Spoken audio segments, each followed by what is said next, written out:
Alors, on va faire le débrief. Il est 1h41 là, je suis motivé, donc allez, j'ai pas sommeil pour l'instant. Qu'est-ce qui se passe là? Pourquoi notre ami Verstappen a fait un fuck à Hamilton, hein? J'ai tout raté, hein, j'ai pas regardé les EL2, donc voyons. Je vais essayer de pas Année avec trop nous. diffuser. Je vais regarder hors ligne au pire, et je vais vous dire mes réactions après. Ok, j'ai vu, donc bon. Ouais, alors bon, il se battait, c'est vrai, mais est-ce que c'est bien approprié de faire un doigt pour ça?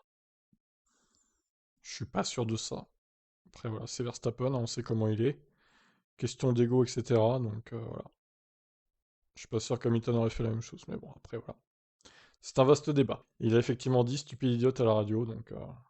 Eh ben, ça promet s'ils se recroisent en piste en course, du coup. Je vais mettre ça en miniature, hein, du coup. Vous m'en voudrez pas. Alors, on commence justement avec Red Bull. Perez et Verstappen doivent encore trouver quelques dixièmes à Austin. Effectivement. Perez, meilleur temps des essais doux quand même, hein. Incroyable. Aujourd'hui était une bonne journée et le Libre 2 était prometteur, mais ça va être très serré en qualif demain. Mercedes était certainement très forte, alors voyons ce qu'elles sortiront quand ça comptera. Je pense que nous devons trouver quelques dixièmes et tout mettre en place pour être dans le bon rythme pour la pole. Il y a beaucoup à faire maintenant avec les ingénieurs pour essayer d'améliorer la voiture. Je pense qu'il y a une certaine marge pour améliorer notre rythme sur les longs relais et la dégradation de nos pneus, mais dans l'ensemble, c'était un vendredi positif. Pour Verstappen, qui a eu une friction avec Lewis Hamilton lors des libres 2 en piste, ce n'était pas facile aujourd'hui, la piste était assez bosselée, et trouver le bon compromis sur la voiture n'a pas été des plus faciles. Il y a quelques points positifs à souligner, et nous continuerons à travailler là-dessus pendant la soirée. En libre 2, nous n'avons pas réussi à faire le bon tour avec le pneu tendre, et c'est aussi un peu gâché par le trafic, espérons que tout s'arrangera demain et que nous puissions faire un bon tour. Alors, justement, à propos de l'incident avec Hamilton. Je ne sais pas ce qu'il faisait, nous étions tous alignés en queue pour faire nos tours, donc je ne comprends pas vraiment ce qui s'est passé et pourquoi il est passé comme ça. Demandez-lui.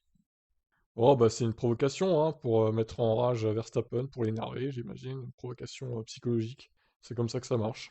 Eh bien justement, demandons-lui à Lewis, est-ce qu'ils lui ont posé la question? J'espère. En général, ça a été une bonne journée sur le pilote Mercedes, il y a encore du travail et c'est comme ça. Les EL1 étaient une très bonne séance, j'ai fait quelques changements, je n'étais pas heureux en EL2. Nous avons perdu du terrain sur tout le monde, ou alors ils en ont gagné. Donc nous avons du travail à faire ce soir. Outre les boss d'Austin, c'est le fonctionnement des pneus qui a posé quelques problèmes au pilote britannique. C'est notamment plein de surchauffe sur le train arrière, et on explique les causes probables. Je ne pense pas que ce soit la chaleur, c'est juste que la surface de la piste est plus rugueuse qu'avant. Donc c'est pratiquement impossible de garder la température des pneus. Il y a donc plus de dégradation que ce que nous avons connu auparavant. C'est difficile parce que vous essayez évidemment d'avoir une configuration de qualification et aussi une configuration qui fonctionnera en course. Ce n'est pas une voiture facile à régler en général, mais on a trouvé des choses aujourd'hui avec lesquelles on pourra naviguer. Bon, ils n'ont pas parlé de Verstappen, c'est dommage, hein. Alors, du coup, Bottas 5 s'est pris une pénalité de changement de moteur encore, mais 5 places cette fois, pas 10. Malheureusement, je dois encore prendre une pénalité, mais cette fois-ci c'est un peu moins que les autres fois, 5 places. Je peux encore faire une bonne course. Le principal pour moi est de me concentrer sur le rythme en course, et c'est ce que nous avons essayé de faire aujourd'hui. Il détaille son programme et les constatations effectuées.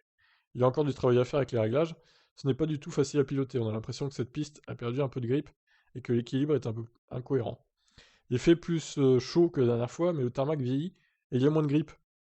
C'est bizarre, hein, c'est étonnant. Nous avons une bonne voiture aujourd'hui et nous avons montré qu'elle est assez proche de la tête. Nous avons peut-être fait un petit pas en arrière en EL2, mais nous nous sommes concentrés sur l'aileron et tout reste à jouer. Je serai dans la course et j'aurai besoin de doubler. Je veux monter sur le podium ou me battre pour la victoire. Très bien, Valtteri. Alfa Romeo se montre dans le top 10 aux essais libres. Un bon début de week-end aux USA. Giovinazzi.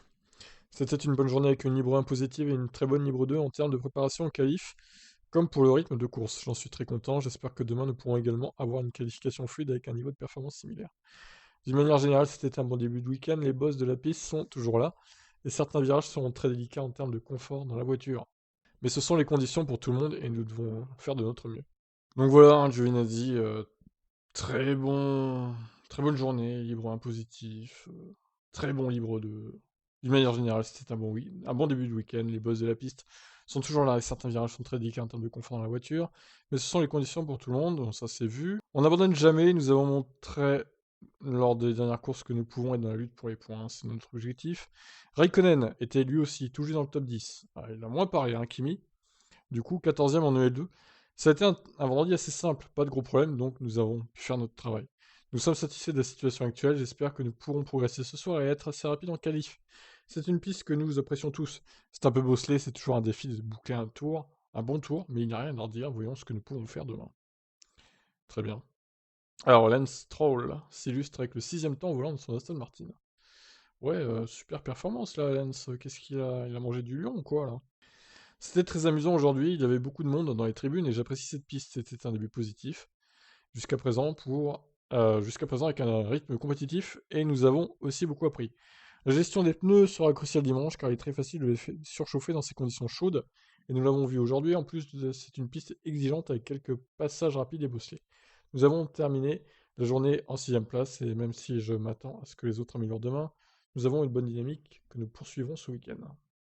Concernant Vettel, l'enjeu n'était pas le chrono, mais d'avoir la meilleure voiture pour la course. 14e et 15e temps des deux séances, l'Allemand devra en effet partir du fond de grille avec un nouveau moteur. Et oui. Aujourd'hui, nous avons organisé un programme d'essai différent de la majorité du peloton parce que nous allons suivre une pénalité sur la grille, ce qui signifie que nous nous concentrons sur la course plutôt que sur les qualifs.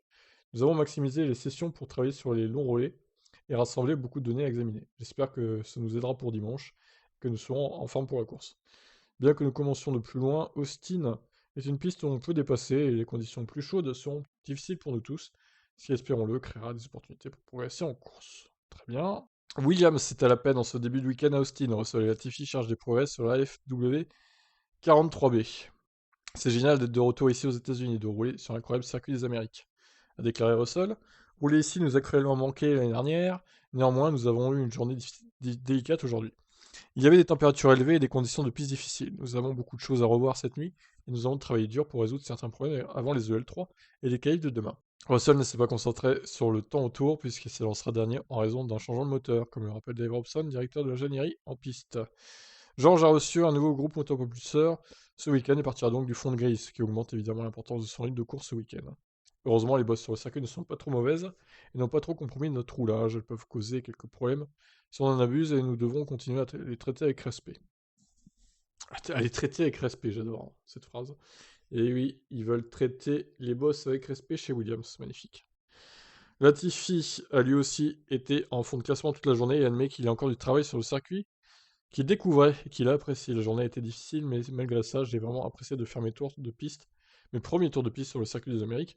C'est une piste amusante, surtout le premier secteur. Je pense qu'il y a vraiment du travail à faire cette nuit pour améliorer les sensations avec la voiture, que le réservoir soit plein ou vide. Les conditions que nous avons eues aujourd'hui sont évidemment très différentes de celles que nous avons connues lors des dernières courses, avec des températures de piste beaucoup plus chaudes, ce qui représente quelques défis. J'espère que nous pourrons faire des progrès. Ouais, bah, c'est pas brillant, hein, du coup, chez Williams. As, du coup, Schumacher a adoré sa première journée sur le circuit des Amériques. Il a adoré, c'était amusant de piloter ici, c'était agréable de voir beaucoup de public. C'était un bon début pour notre premier week-end à Austin, mais il y a encore beaucoup à faire, nous avons des morceaux de piste très accrocheurs pour une raison quelconque, d'autres qui ne l'étaient pas.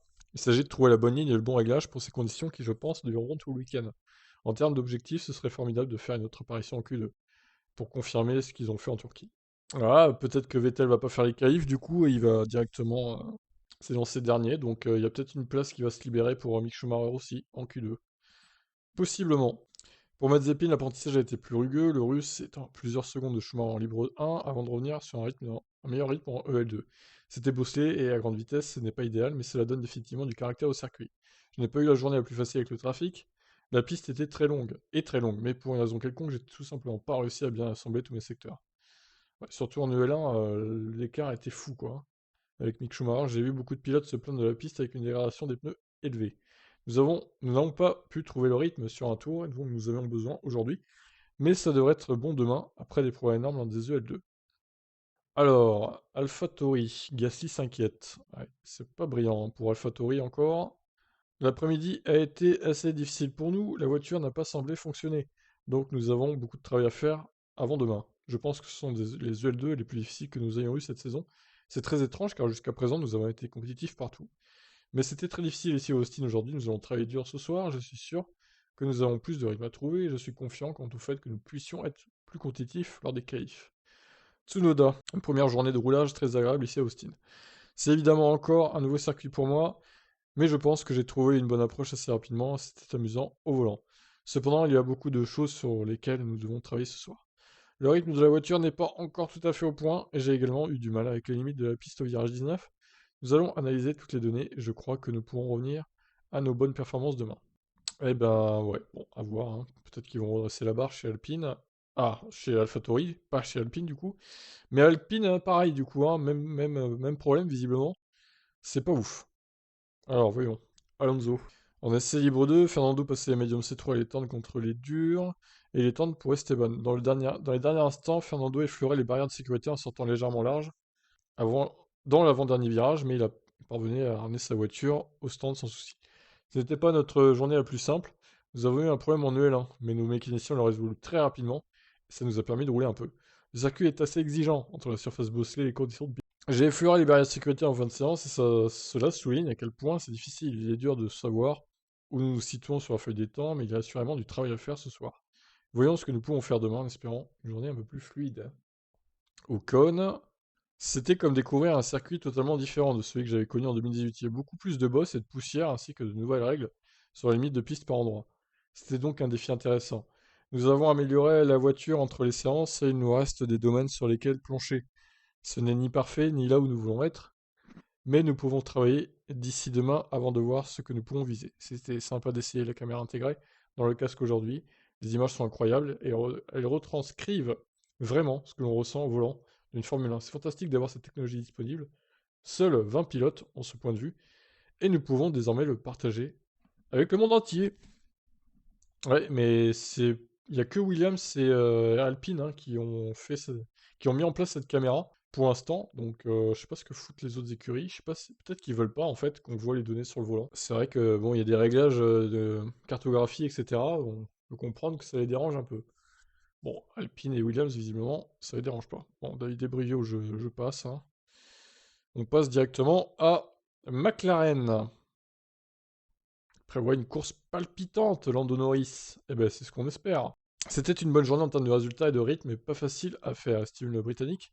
C'est difficile à cause du vent, des bosses et des conditions, ça rend les choses très délicates. Et même avec les réglages et de premiers tours, j'ai eu un peu de mal. Mais ensuite, dans le dernier tour, nous avons fait quelques changements et j'étais beaucoup plus satisfait de la voiture. J'ai pu la pousser davantage, c'était plus facile de faire un temps. Donc je pense que nous sommes dans une bonne position parce que je sens que nous pouvons facilement faire quelques changements demain pour me donner plus de confiance. Et avec la confiance vient souvent le temps autour. C'est une bonne journée donc. Peut-être qu'ils peuvent recréer le miracle de Monza chez McLaren. Parce que Ricciardo a pas l'air mal aussi, hein, du coup, hein. C'est difficile parce qu'il y a beaucoup de dégradation. Vous pouvez toujours être très rapide, mais avec beaucoup de dégradation parce que tout le monde lutte avec la même chose à cause de la température de la surface de la piste, etc. Mais j'ai aussi rendu les choses plus difficiles parce que j'ai fait un plat sur les pneus. Vous voulez faire les mêmes temps autour tout le temps, et quand vous voyez qu'ils se dégradent lentement, ce n'est pas bon. Mais parfois c'est comme ça, donc c'est intéressant. Et ça va probablement amener une bonne course dimanche. Qui pourra garder les pneus en bon état? Mhm. Alors, Ricciardo, tout le monde, il a moins parlé, hein. Tout le monde était, je dirais pas en difficulté, mais il fallait se battre avec la voiture. Il faisait chaud, l'adhérence était faible, les pneus ont beaucoup baissé en adhérence après un tour à peine. Et bien sûr, nous savons que la piste est assez bosselée, ça vous jette en dehors de notre trajectoire, donc c'est assez difficile. Cela étant dit, c'était aussi assez amusant. L'objectif de ce week-end est de lutter moins que tout le monde, et alors je crois que nous sommes en bonne position. Aujourd'hui, nous sommes tous les deux dans le top 5, donc c'était solide. Ouais, McLaren qui est revenu en force aux EL2 là, et justement Ferrari, les concurrents directs, et on finit par eux du coup. Ferrari va devoir jongler entre l'usure des pneus et les bosses. À Austin, notre F1 n'aime pas ça pour le moment. On commence avec Charles Leclerc. Ça fait du bien d'être de retour aux États-Unis. L'ambiance est toujours si particulière, aussi bien sur le circuit qu'autour de la ville d'Austin. Tout le monde est vraiment sympathique et enthousiaste. Et c'est super de voir déjà des fans agiter leur drapeau et nous soutenir dans les tribunes aujourd'hui. Au niveau de nos séances, nous avons parcouru le programme prévu en testant un peu de tout. Ce qui était surprenant, ce sont les bosses sur la piste, ce qui la rendait très difficile à piloter. Notre F1 n'aime vraiment pas ça pour le moment. Ah ouais, mais c'est pareil pour tout le monde, hein. Avec des températures assez élevées, la gestion des pneus était aussi un facteur clé. Les pneus ont surchauffé, surtout dans le troisième secteur. Il faut trouver un équilibre parfait entre pousser dans le premier secteur tout en perdant du temps dans le dernier ou économiser les pneus dans la première partie pour être plus rapide en fin de tour. Nous allons faire un peu plus de travail en libre 3 pour comprendre comment optimiser ça avant les qualifs de demain. Sainz, c'est bon d'être de retour à Austin, la piste est comme toujours très sympa pour le pilotage. Super circuit, très agréable. C'est devenu de plus en plus bosselé au fil des ans, mais je pense que cela donne du caractère à la piste, et cela présente de nouveaux défis pour les voitures et les pilotes. Nous avons essayé différentes configurations aujourd'hui, et nous nous sommes un peu améliorés entre EL1 et EL2. Dans l'ensemble, je suis satisfait de notre vendredi, et le rythme est prometteur. Compte tenu du trafic dans le secteur 3 de mon tour rapide, je n'ai pas pu boucler un tour aussi bon. La température de la piste était très élevée aujourd'hui, cela a évidemment eu un effet sur les longs runs, où la dégradation est apparue rapidement sur les tendres. Cela pourrait rendre les choses difficiles dimanche. Alors, gardons un œil là-dessus. Voilà pour ça. Eh ben, écoutez, bon, demain je ferai toutes les séances, hein, et ces trois qualifs évidemment. Et bien sûr la course à 21h dimanche, sur Canal+ décalé, et sur C8 en clair. Incroyable. Eh ben, je crois qu'ils ont choisi le bon circuit, hein, pour diffuser en clair la course, parce que là, franchement, je pense qu'il peut se passer des choses très intéressantes. De tous les côtés, hein, que ce soit la lutte pour la troisième place au constructeur entre McLaren et Ferrari, la lutte pour le titre évidemment, la lutte pour les points aussi. Ma foi, ça promet. Voilà, donc rendez-vous à 20h pour les EL3 et à 23h pour les qualifs. 23h, c'est tard, hein, quand même. Et évidemment, des news tout au long de la journée. Pensez à vous abonner à la chaîne si ce n'est pas fait. Allez, ciao ciao.